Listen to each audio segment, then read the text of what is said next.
On a eu besoin du média vidéo essentiellement pour la communication externe, pour les réseaux sociaux, parce que c'est le média qui est préféré de ses consommateurs. On l'utilisait pour promouvoir notre participation à des événements, nos publications, nos offres, services. C'est un média qu'on a aussi bien utilisé pour répondre aux appels d'offres, pour présenter différemment du contenu plutôt que simplement à l'écrit comme on a pu le faire par le passé. Avec la montée en puissance de la vidéo et du snacking content, pour nous il était devenu vital d'utiliser ce support de communication, que ce soit pour les réseaux sociaux, mais aussi pour nos canaux de communication interne, par exemple les écrans dans les ascenseurs ou les totems qu'on a au rez-de-chaussée.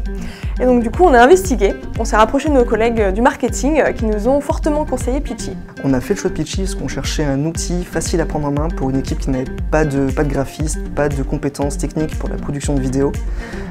On a aussi fait le choix de Pitchy parce qu'on cherchait un outil qui nous permettrait d'industrialiser la production de vidéos, c'est-à-dire faire un grand nombre de vidéos rapidement, avec le moins d'efforts possible. Pour nous, l'idée c'était vraiment d'avoir une seule et même plateforme partagée par toutes les équipes et qui réponde aux enjeux à la fois du marketing, de la formation, de la marque employeur et aussi de la communication interne. On a utilisé Pitchy pour présenter les infos pratiques de notre participation à un événement par exemple, les points clés d'une étude qu'on veut mettre en avant, une étude qu'on a pu sortir avec nos équipes marketing, présenter un nouveau service, une nouvelle offre.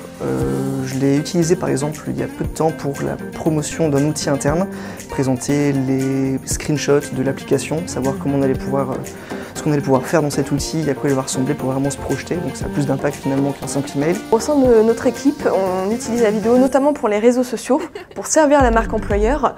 Par exemple, on fait une fois par semaine des offres d'emploi en vidéo. Ça nous permet de transmettre beaucoup plus de messages que l'ancienne méthode qui est un visuel statique avec uniquement l'intitulé de poste. On fait aussi des teasers pour inviter notamment les étudiants à participer à nos actions écoles et puis tout type de contenu pour le sponsoring sur les réseaux sociaux. Côté communication interne, on va utiliser la vidéo pour faire des appels à candidature auprès de nos mazariens pour les inviter à participer à des événements et puis également tous les follow-up des événements, en retour en images ou en vidéo. Un autre cas qui est intéressant pour nous, c'était l'harmonisation des vidéos produites par les responsables marketing communication en région, parce qu'on a plusieurs bureaux en France. Et grâce à cet outil, on a pu mettre en place des templates, des scénarios qui vont pouvoir coller à plusieurs cas d'utilisation, les événements et les publications notamment. Donc avec ça, on a pu contrôler d'avoir des vidéos de bonne qualité qui utilisent la charte graphique de Mazars. L'utilisation de Pitchy s'est faite toujours de manière très fluide. Je pense au moment où on l'a mis en place il y a quelques années, on a eu un accompagnement très fort, des formations en physique dans nos locaux et à distance pour les personnes en charge du marketing, de la communication en région. Donc une grande disponibilité, ce qui a été un gros plus pour nous pour adopter ce nouvel outil avec toute l'équipe. La plateforme est très intuitive, il m'a pas fallu beaucoup de temps pour me familiariser avec.